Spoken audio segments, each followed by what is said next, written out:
Bushwick Bill pioneered Southern horrorcore rap, but his violent lyrics masked a severe PCP addiction and crippling physical insecurities. When a drug-induced psychotic break led him to shoot himself in the eye, his record label didn't intervene with medical care. Instead, they rushed into the ER, photographed his bleeding face on a gurney, and used it as an album cover to maximize their sales. This is the brutal factual reality of how the music industry weaponized a rapper's suicide attempt for profit.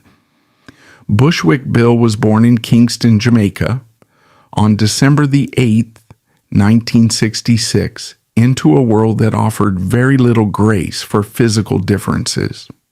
Shortly after his birth, his medical reality was finalized with a diagnosis of dwarfism, a genetic condition that would permanently stunt his skeletal growth and dictate every single interaction he would ever have with human society.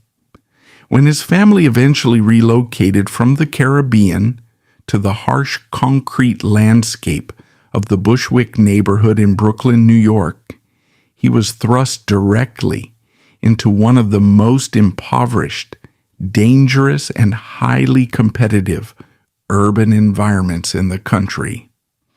In the streets of Brooklyn during the 1970s and early 80s, physical size, intimidating stature, and the capacity for immediate violence were the primary, undisputed currencies of survival. Richard arrived in this hyper-aggressive ecosystem entirely bankrupt of these traits. The daily reality of navigating a New York City public school as a child with dwarfism was an exercise in unrelenting systematic dehumanization. His daily reality completely bypassed casual childhood teasing, manifesting instead as a continuous cycle of vicious, highly physical bullying. The cruelty of children and adolescents in that specific era was completely unchecked by any modern concepts of psychological support or institutional intervention. He was physically assaulted, shoved into lockers, constantly stared at as a biological anomaly, and verbally degraded every single time he stepped out of his front door. He existed in a state of perpetual, exhausting hypervigilance, knowing that his physical body made him an immediate, highly visible target for anyone looking to assert dominance. The psychological trauma of this daily torment fundamentally shattered his self-worth before he even reached puberty. The school system, rather than providing a safe haven or specialized protection, became an unbearable landscape of terror. The daily abuse became so severe, so entirely unmanageable, that Richard was forced to abandon his formal education completely by the 9th grade. He fled the school building to protect his physical safety, but this desperate escape left him completely unequipped for the adult world. He entered his teenage years with a reading comprehension level permanently frozen at the 3rd grade, utterly isolated, deeply insecure, and entirely unprotected against a society that viewed him entirely as a freak.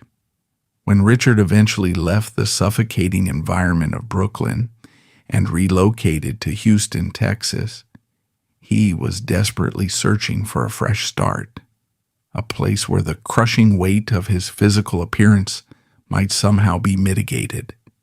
He found his way into the very nascent, rapidly developing Southern hip-hop scene, initially utilizing his small stature to his advantage as a highly athletic breakdancer.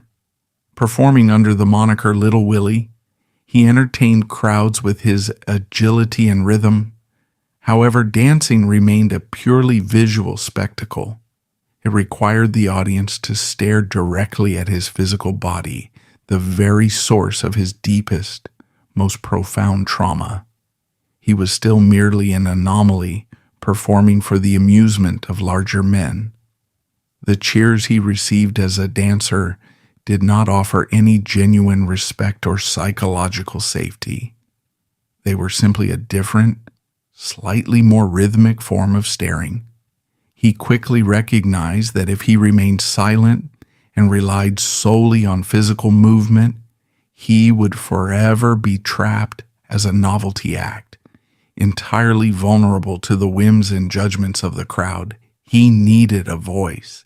He needed a mechanism to aggressively push back against the world that had mocked him for 2 decades.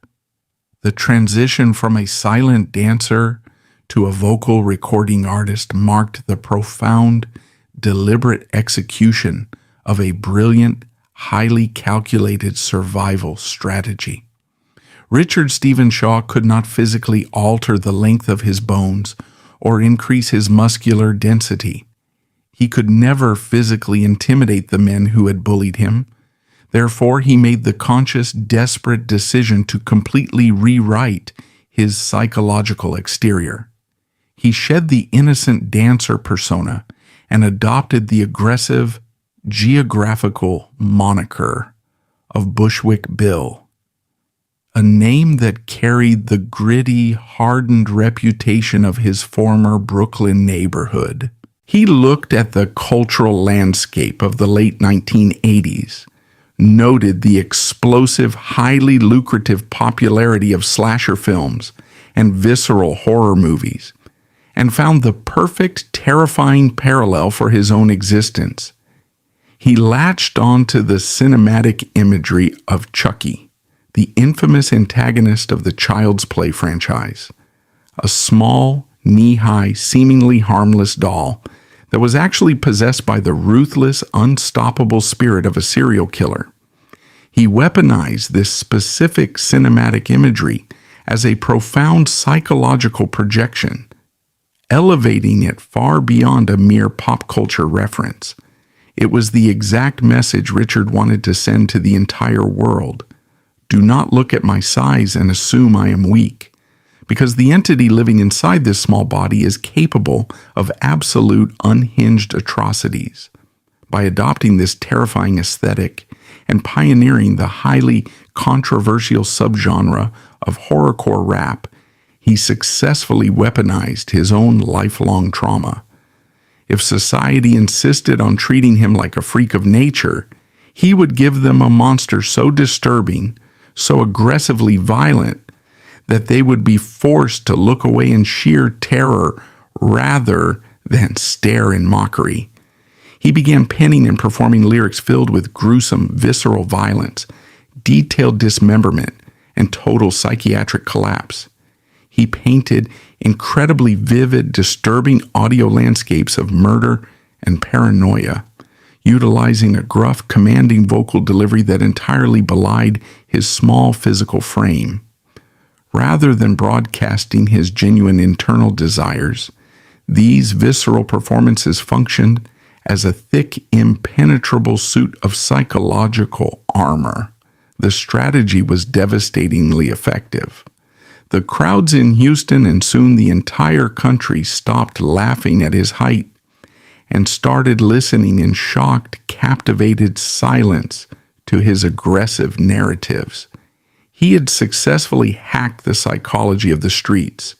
He had proven that a man standing slightly over a meter tall could instill genuine fear and command absolute respect through the sheer, unfiltered brutality of his words.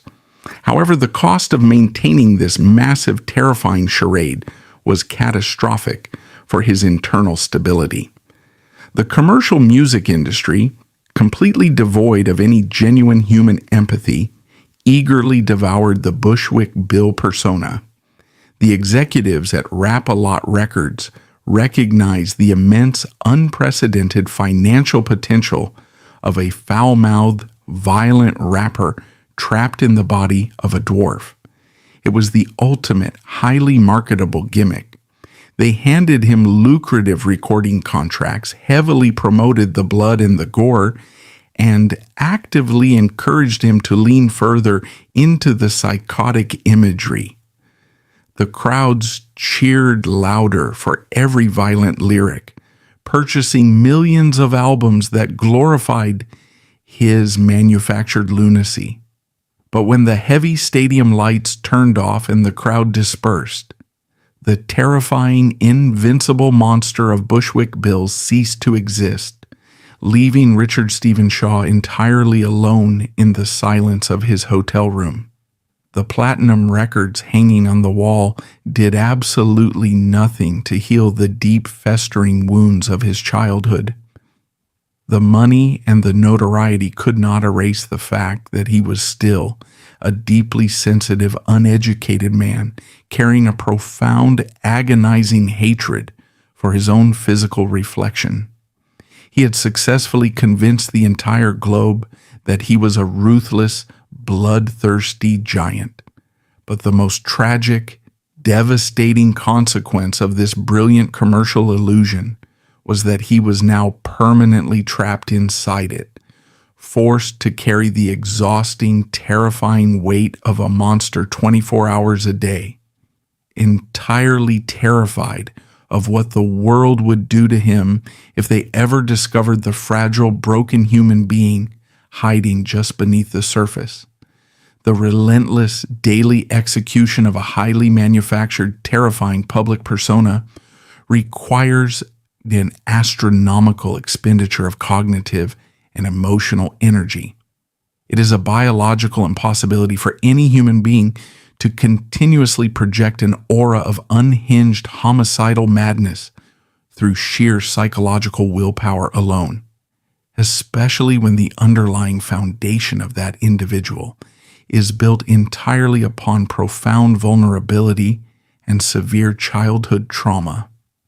Richard Stephen Shaw had successfully convinced the global music industry and millions of consumers that he was a remorseless, indestructible titan of Southern hip-hop, but his central nervous system was actively collapsing under the crushing weight of the illusion. To maintain the aggressive vocal delivery, the chaotic stage presence, and the sheer intimidating audacity required to stand in front of massive crowds who were constantly analyzing his physical stature, he desperately required a synthetic catalyst. He needed a chemical shield thick enough to completely deafen the persistent, agonizing internal voices of his past bullies, and powerful enough to artificially inflate his fragile ego to the monstrous proportions demanded by the commercial market. The baseline chemical foundation of his daily survival strategy was the aggressive, relentless consumption of high-proof alcohol, specifically a notoriously potent grain spirit known as Everclear. This is not a standard recreational beverage utilized for casual social relaxation. It is a highly volatile, 190 proof liquid that consists of 95% pure alcohol. Consuming Everclear is akin to swallowing liquid fire. It aggressively attacks the esophageal lining, rapidly damages liver function, and instantly floods the bloodstream with a heavy, overwhelming central nervous system depressant. For Richard, this severe physical toxicity was the exact desired effect. The intense burning sensation and the immediate heavy cognitive fog provided a rapid, highly effective method for silencing his crippling social anxiety. Before he could even contemplate walking into a recording booth or stepping out of a tour bus into the glaring lights of the public eye, he required the numbing embrace of the alcohol to effectively kill the terrified, insecure child living inside his mind, clearing the psychological stage for the monster to take over. However, a central nervous system depressant was entirely insufficient to sustain the hyperviolent, chaotic energy required by the horrorcore genre he had pioneered. While the heavy spirits successfully silenced his internal trauma, They consistently failed to trigger the superhuman, terrifying aggression that the fans of the Geto Boys were paying to see. To achieve the absolute psychotic detachment necessary to perform his gruesome lyrics with authentic, blood-chilling conviction, Richard turned to one of the most dangerous, highly unpredictable synthetic narcotics available on the illicit market, phencyclidine, universally known on the streets as angel dust or PCP. The clinical reality of this specific chemical compound is profoundly terrifying. Originally developed in the 1950s as a heavy intravenous anesthetic, it was rapidly discontinued for human medical use due to its catastrophic psychological side effects. PCP is a powerful dissociative hallucinogen.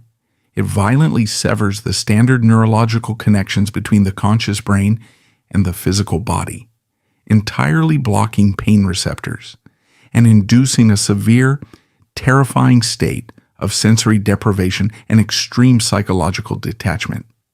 When Richard saturated a cigarette with liquid phencyclidine and inhaled the toxic chemical vapor, the biological and psychological transformation was instantaneous and absolute. The chemical aggressively hijacked his neural pathways, triggering massive, unnatural surges of dopamine and glutamate. The vulnerable, highly sensitive man measuring exactly 112 centimeters tall completely vanished in a cloud of synthetic smoke. The drug-induced severe, towering delusions of absolute grandeur and complete physical invulnerability. Under the heavy, suffocating influence of angel dust, Richard genuinely felt as though he stood 3 meters tall, possessing the physical strength to tear down concrete walls and the psychological ruthlessness to destroy any perceived enemy. The lifelong trauma regarding his physical stature was instantly replaced by a volatile, terrifying megalomania. He found the exact chemical formula necessary to become the living, breathing embodiment of the violent lyrics he had written. The monster was no longer just a clever, theatrical performance. Fueled by the PCP, the monster became his actual neurological reality. The catastrophic tragedy of this severe chemical dependency was that the man actively poisoning his own brain was not naturally inclined toward violence or cruelty. Deeply buried beneath the abrasive exterior, the heavy gold chains, and the thick, suffocating fog of grain alcohol and synthetic hallucinogens, Richard was a profoundly intelligent, intensely inquisitive, and deeply spiritual human being. He was a voracious, self-taught scholar of religious texts. In his rare, fleeting moments of total sobriety, entirely removed from the chaotic environment of the recording studios and the relentless pressure of the touring schedule, he spent countless hours meticulously studying the Bible. He harbored a genuine, deeply held theological conviction and a profound desire to utilize his life for spiritual outreach. He frequently expressed a sincere, heartbreaking ambition to completely abandon the toxic landscape of the American entertainment industry, travel to India, and dedicate his remaining years to working as a dedicated Christian missionary, preaching a gospel of peace and spiritual redemption to the impoverished. He possessed a highly sensitive, deeply empathetic soul that constantly grappled with complex questions regarding human suffering, divine purpose, and moral redemption.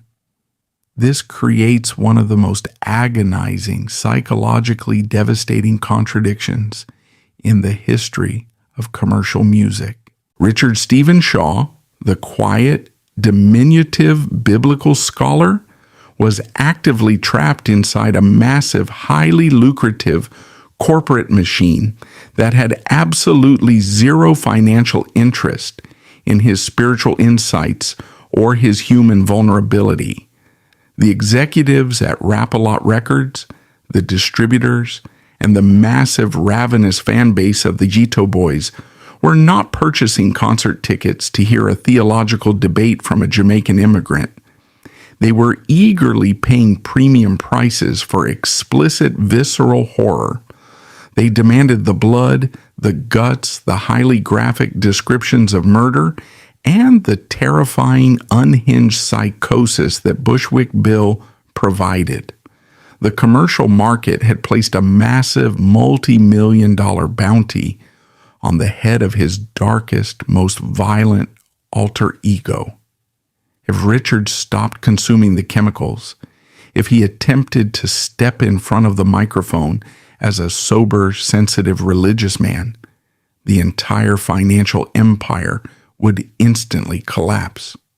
The record sales would plummet, the touring revenue would vanish, and the industry would immediately discard him, sending him right back to the impoverished, terrifying streets where his physical stature made him a permanent target for abuse. He was entirely, ruthlessly cornered by his own unprecedented success. The extreme chemical dependency was no longer merely a tragic personal failing or a desperate coping mechanism. It had mutated into a strict, unspoken professional requirement. To fulfill his contractual obligations, to maintain his highly elevated status within the brutal hierarchy of Southern hip-hop, and to ensure the continued financial survival of his family, he was actively required to systematically destroy his own central nervous system.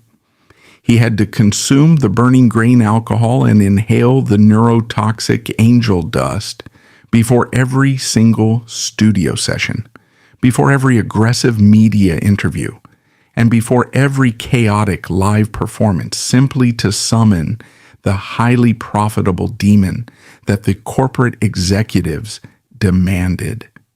He was locked in a devastating cycle of psychological self-mutilation, actively forcing his sensitive, religiously inclined mind into a state of severe, terrifying chemical psychosis just to generate the quarterly revenue required by the record label. The industry was actively funding his severe substance abuse, treating his rapid, highly dangerous descent into madness not as a medical emergency requiring profound psychiatric intervention, but strictly as a necessary operating expense to keep their primary product functioning on the assembly line. The human brain simply cannot sustain this level of extreme continuous chemical warfare without suffering catastrophic, irreversible structural damage. The rigid, carefully constructed psychological boundaries separating Richard Stephen Shaw, the vulnerable man, and Bushwick Bill, the psychotic entity, completely dissolved in the daily relentless bath of phencyclidine. The severe, terrifying paranoia and the extreme aggressive delusions induced by the angel dust began to violently bleed into his sober hours. He could no longer distinguish his own genuine thoughts from the terrifying, violent hallucinations generated by the damaged neural pathways. The extreme isolation of his fame, combined with the heavy, altering effects of the narcotics, created an environment of absolute psychological terror. He became highly erratic, deeply suspicious of everyone around him, and completely consumed by dark, intrusive thoughts. The gruesome lyrics he continued to write and perform about extreme violence, death, and self-destruction entirely stopped being clever, theatrical horrorcore performances. They morphed into genuine, desperate, and terrifying cries for help from a man whose mind was actively fracturing into pieces, broadcasted directly to millions of consumers who simply nodded their heads to the beat, completely oblivious to the fact that they were actively dancing to the soundtrack of a human being slowly, agonizingly executing himself in plain sight. Beyond the predatory executives and the crushing weight of his physical stature, Richard faced a completely different bureaucratic form of terror that the public rarely saw: the relentless threat of federal deportation. Despite building a foundational pillar of American hip-hop and generating vast wealth within the United States, he was never a legal citizen. He remained a Jamaican national trapped within a strict, uncompromising immigration system. Every single drug possession charge and every chaotic public arrest, fueled by his chemical dependency, did not merely threaten his commercial contracts. They actively triggered the ruthless machinery of the federal government.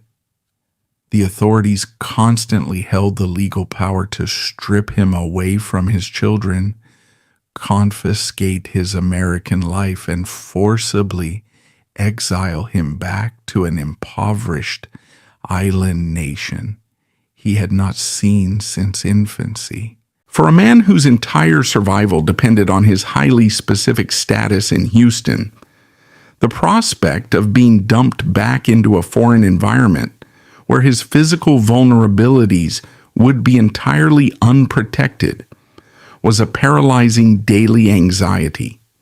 He was a platinum-selling cultural icon who lived in perpetual fear of being permanently expelled from the country he helped soundtrack.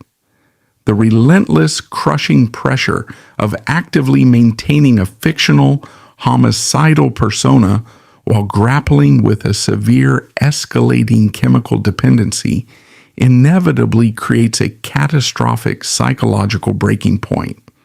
For Richard Stephen Shaw, the delicate, highly toxic equilibrium he had meticulously constructed completely shattered in the sweltering early summer of 1991. By the month of June, the profound internal agony of his existence had entirely eclipsed the lucrative financial rewards of his burgeoning fame. The Geto Boys were rapidly ascending the ranks of the national music industry, generating massive revenue and unprecedented cultural controversy.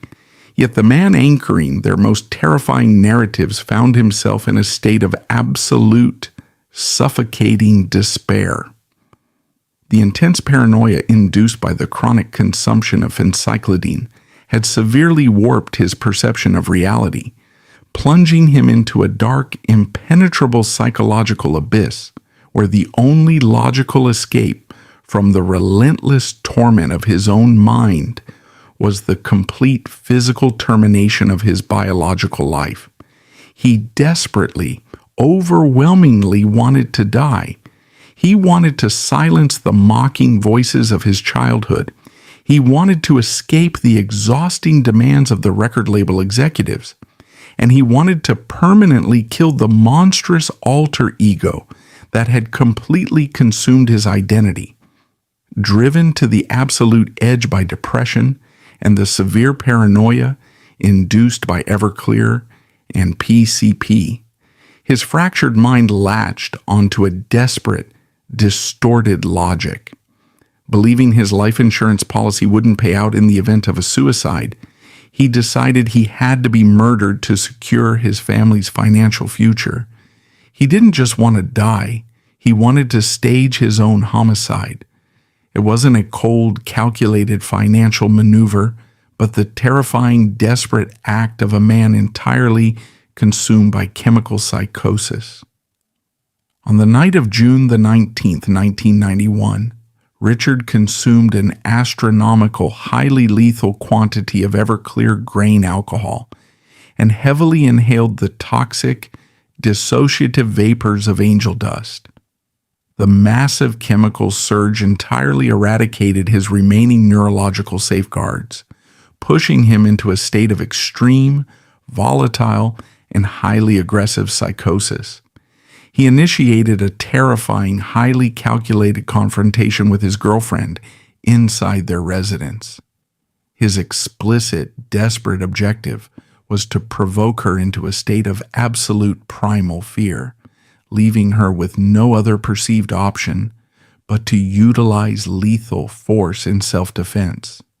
He aggressively escalated the situation, shouting violent threats, destroying physical property within the home, and actively creating an atmosphere of overwhelming imminent danger.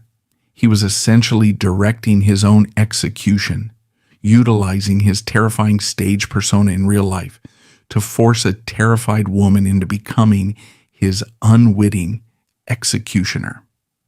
When the verbal intimidation failed to produce the desired fatal outcome, he escalated the confrontation to its absolute horrifying peak. He physically armed himself with a loaded firearm and engaged in a desperate, violent physical struggle with her, aggressively forcing the weapon into her hands and demanding that she shoot him. In the ensuing chaotic physical altercation, as she frantically attempted to disarm the wildly erratic, heavily intoxicated man who was aggressively threatening her and himself, the mechanical trigger was pulled. The firearm discharged at point-blank range. The heavy lead projectile struck Richard directly in the right eye, instantly obliterating the delicate optical nerve, shattering the surrounding orbital bone, and traveling deep into the highly complex, critical architecture of his brain. The physical trauma was catastrophic. He collapsed instantly to the floor, his small frame severely compromised by a massive, devastating head wound that, under any normal biological circumstances, would result in immediate, irreversible exsanguination and brain death. The chaotic, terrifying plan to secure the insurance payout had seemingly reached its brutal, successful conclusion. When the emergency medical technicians finally breached the residence and rushed his unresponsive, profusely bleeding body into the back of an ambulance, the initial clinical assessment was exceedingly grim. Upon arrival at the emergency trauma center, following frantic, entirely unsuccessful resuscitation efforts by the attending physicians, the medical staff officially pronounced Richard Stephen Shaw clinically dead. The biological machinery of his body had seemingly surrendered. He was stripped of his blood-soaked clothing, wrapped in standard medical linens, and physically transported down into the freezing, sterile environment of the hospital morgue. A standard identification tag, the ultimate cold bureaucratic confirmation of a human life permanently extinguished, was firmly attached to his toe. He was placed onto a rigid steel table, enclosed in the dark, refrigerated silence of the holding room, entirely separated from the world of the living. He remained in this state of documented clinical death, lying in the freezing darkness of the morgue for nearly 3 excruciating hours. The music industry had lost its most controversial pioneer, and the tragic narrative of Bushwick Bill appeared to be permanently finalized. In a bizarre twist of fate, the very substances that fueled his psychotic break may have played a role in his survival. While urban legends claim the PCP literally turned his blood to jelly, the clinical reality is that the massive amounts of synthetic narcotics and alcohol severely depressed his central nervous system and slowed his heart rate, inadvertently reducing the catastrophic internal bleeding just enough to keep him alive. The poison that nearly killed him became his twisted life support. According to the legendary, heavily circulated story told by Bill himself, the chemical's suppression eventually lifted after hours in the freezing morgue. He violently regained consciousness, Disoriented, freezing, and missing an eye, he pushed himself off the metal slab. As the story goes, his body registered a desperate biological need, leading him to stumble off the table and relieve himself directly onto the leg of an unsuspecting hospital security guard. True or embellished, the guard's sheer terror at seeing the corpse reanimate alerted the shocked medical staff that their dead patient was actively walking the halls. Richard was immediately rushed back into emergency surgery, where a team of highly specialized neurosurgeons desperately attempted to repair the massive, catastrophic damage to his skull. They successfully stabilized his vital signs, but they made a chilling, permanent medical discovery. The bullet had traveled deep into his brain tissue and lodged itself in an incredibly precarious, highly sensitive location.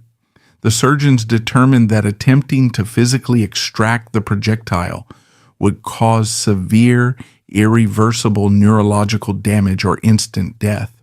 Therefore, the bullet was permanently left inside his skull, perfectly wedged between the specific regions of the brain that control logical reasoning and basic motor function.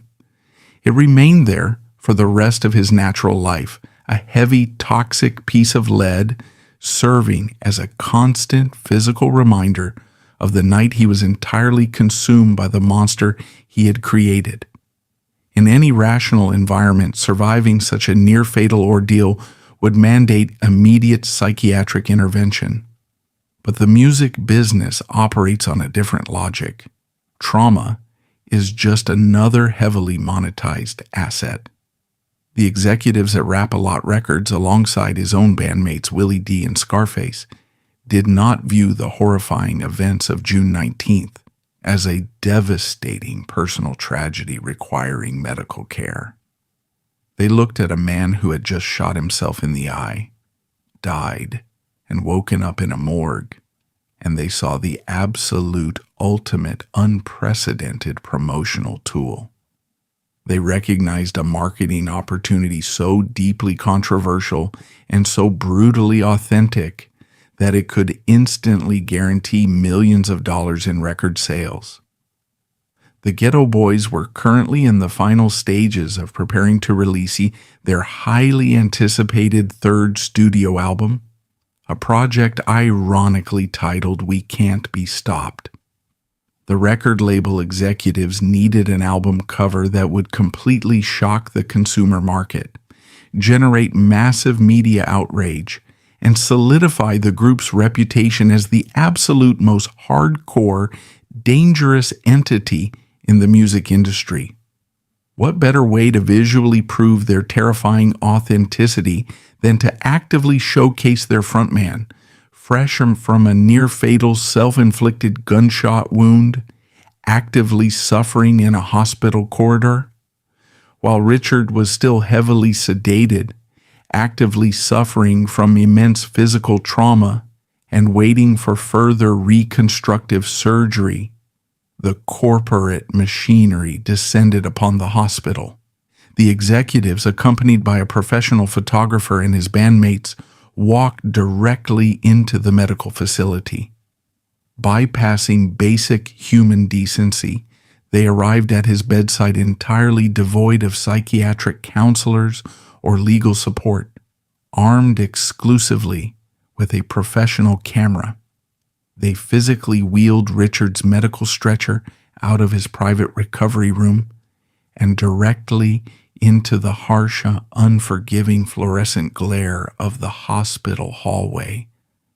They flanked the gurney, staring coldly into the camera lens, projecting an aura of untouchable street dominance. Then, in an act of staggering, cold-blooded exploitation, they explicitly instructed the heavily medicated, physically broken man to pull down his sterile medical bandage.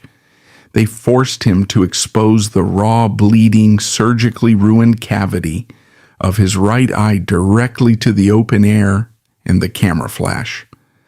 The resulting photograph is deeply chilling, completely devoid of humanity, and entirely devastating. It captures Richard lying on the gurney, his face heavily swollen, his expression a haunting mixture of heavy narcotic sedation and profound, inescapable sadness. He looks like a man who has been entirely defeated by the world, being actively paraded around as a gruesome trophy by the very men he considered his professional family. That specific unauthorized photograph was aggressively utilized by the record label as the official global cover art for the We Can't Be Stopped album. The corporate calculation was ruthlessly, devastatingly accurate. The shocking, highly graphic nature of the album cover generated an absolute media frenzy. The public voraciously consumed the image, completely misinterpreting the horrific tragedy as a triumphant, rebellious statement of gangsta invincibility. The album rapidly skyrocketed up the Billboard charts, ultimately achieving massive platinum certification and generating millions of dollars in pure profit for the record executives who had orchestrated the photo shoot. The industry had successfully and entirely commodified his suicide attempt.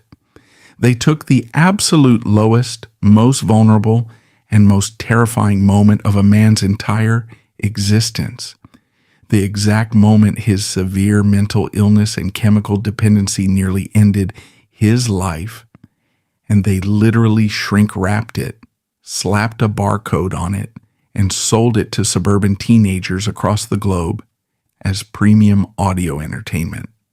For the record executives, the destroyed eye was a brilliant marketing triumph.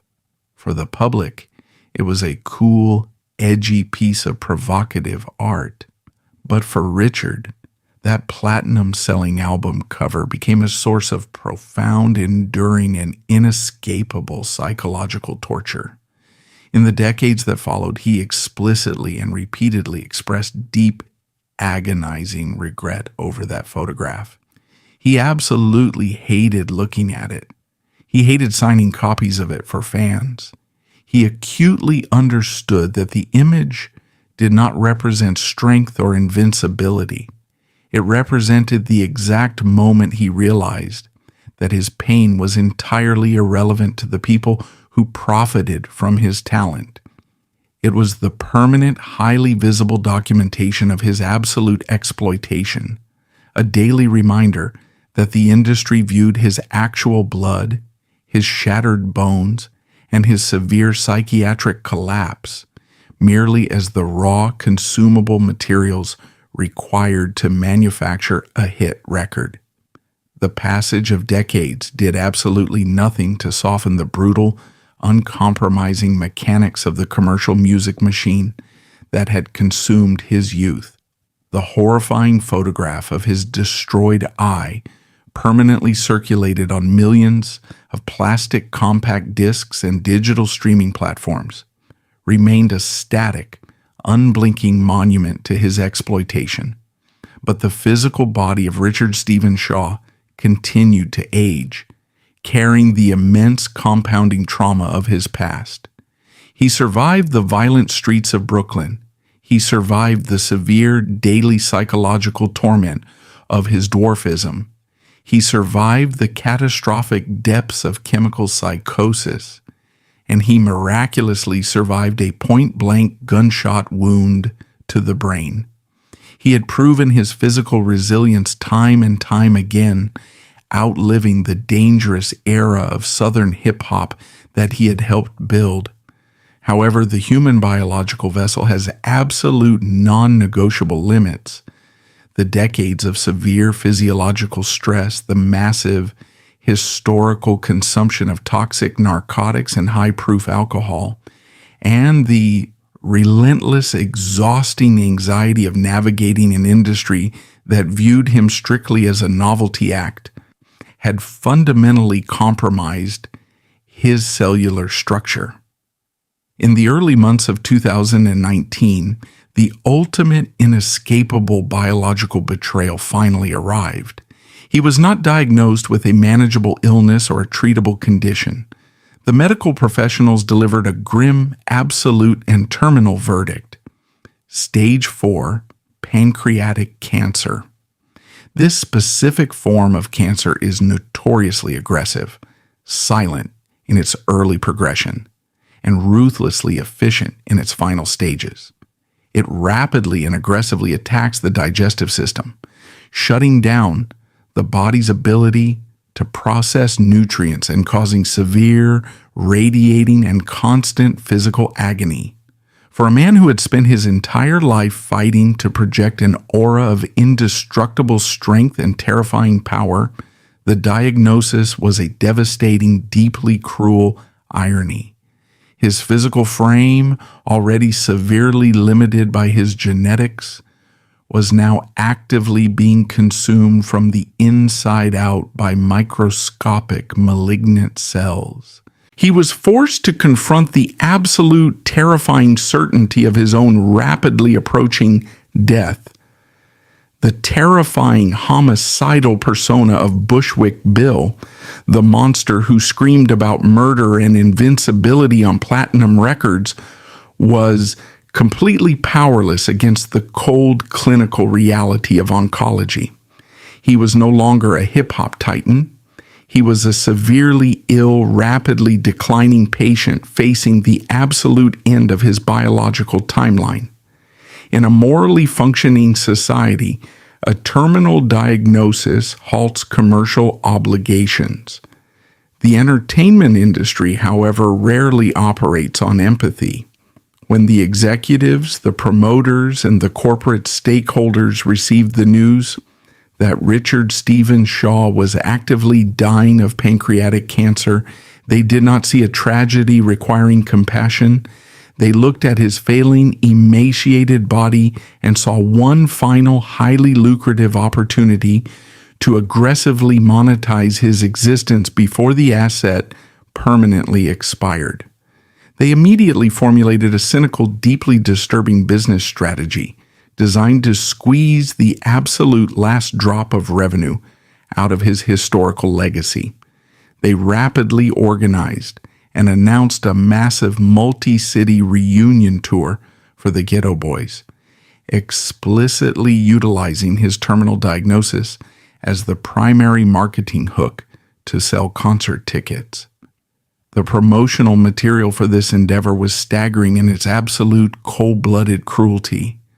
The industry officially named the tour the beginning of a long goodbye. They were quite literally selling admission to a deathbed. The corporate calculation was as brilliant as it was repulsive. They knew that fans would eagerly pay premium prices to witness the final, deteriorating performances of a dying hip-hop legend. They expected Richard to drag his failing, agonizing body onto the tour bus, stand under the harsh stage lights, and perform his violent, high-energy horrorcore tracks while his internal organs were actively shutting down. They wanted to recreate the exact sickening dynamic of the 1991 hospital corridor. 30 years prior, they had paraded him on a medical gurney with a bleeding eye to sell an album. Now, they were preparing to parade him across the country with terminal cancer to sell concert tickets. The industry had absolutely not evolved. It simply found a new, more efficient way to package and retail his physical suffering. This time, however, the outcome was entirely different. Richard Stephen Shaw was no longer the desperate, heavily medicated, and easily manipulated young artist he had been in the early 90s. He was a 52-year-old man looking directly at the end of his life, and he possessed a profound, hard-won clarity regarding the true nature of the people who surrounded him.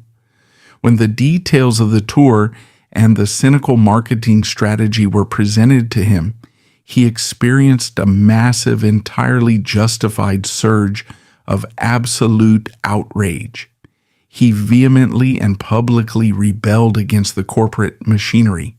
He explicitly recognized that the record label and the concert promoters were acting as literal parasites, attempting to attach themselves to his decaying body to siphon off the final morbid curiosity of the public. He flatly refused to participate in the spectacle.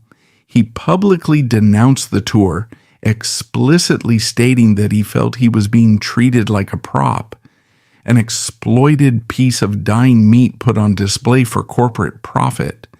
He canceled his appearances, effectively sabotaging the highly anticipated reunion and directly denying the executives their final payout. It was a monumental act of defiance, a dying man utilizing his final reserves of energy to look the industry directly in the eye and definitively say no. This courageous rebellion against the touring schedule, however, forced Richard to confront a far more terrifying, deeply structural financial reality.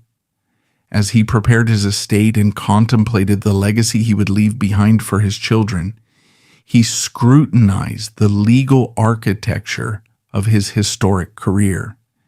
He realized the absolute devastating truth of the contracts he had signed during the chaotic, highly pressurized early days of his fame. Despite being the primary visual and vocal driving force behind some of the most iconic, highly profitable albums in the history of Southern rap, Richard Stephen Shaw did not legally own the master recordings of his own voice.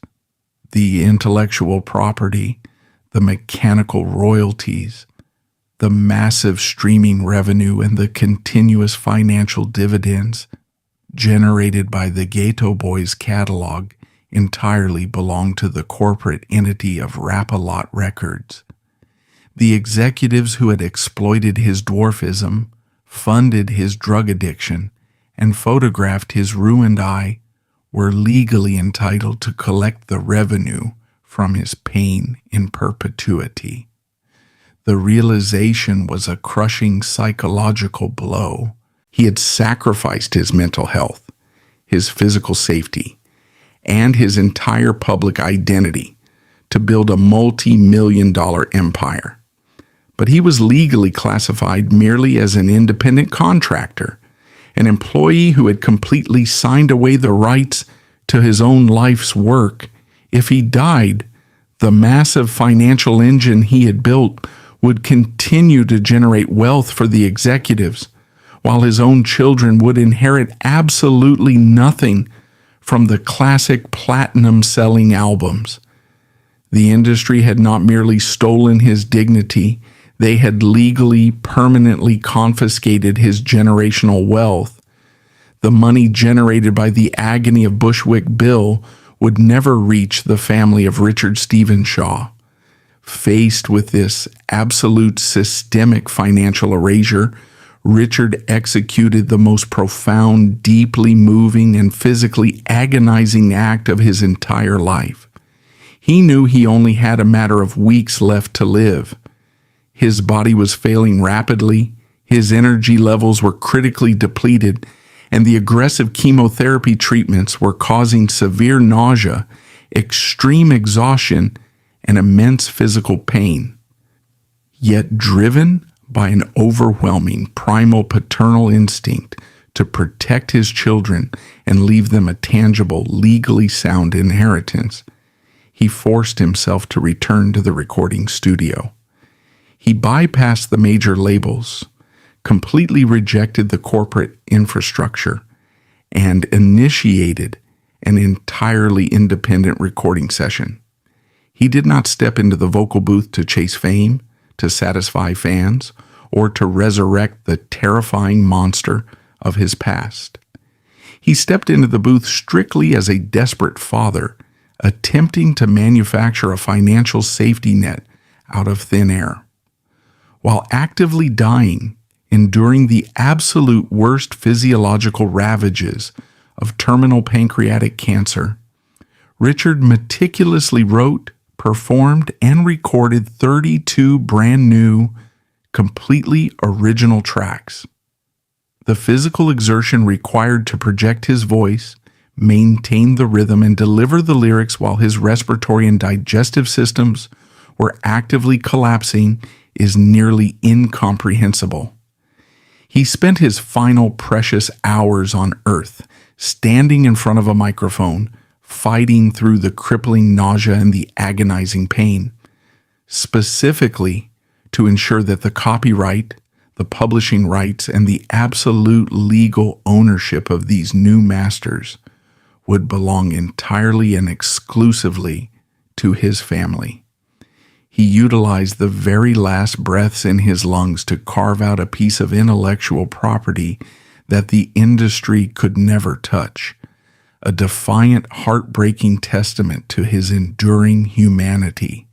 He literally worked himself to death to provide for his children, completely subverting the corporate system that had spent decades trying to chew him up and spit him out.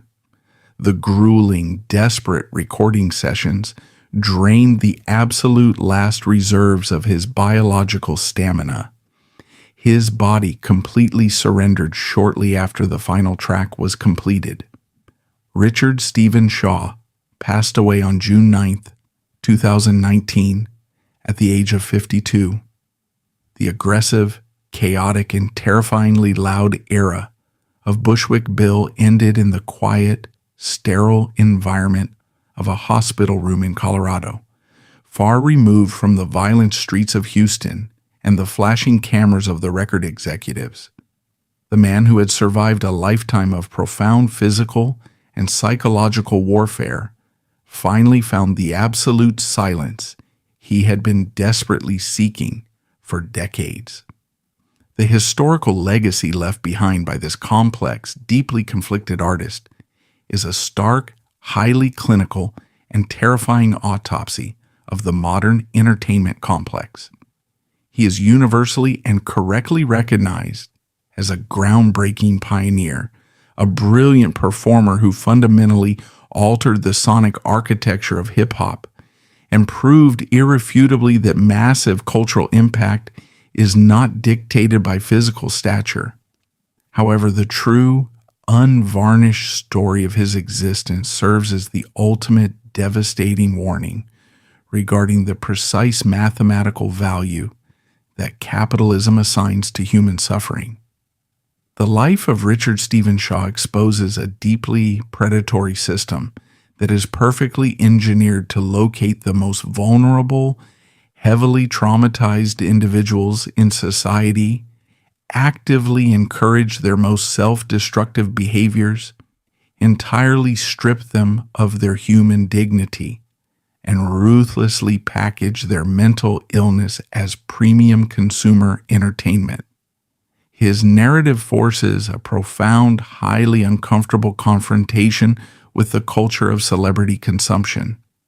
It demands that we actively question the morality of an industry that is perfectly willing to photograph a dying man on a stretcher to sell a record, and perfectly willing to book a terminal cancer patient on a cross-country tour to sell a ticket.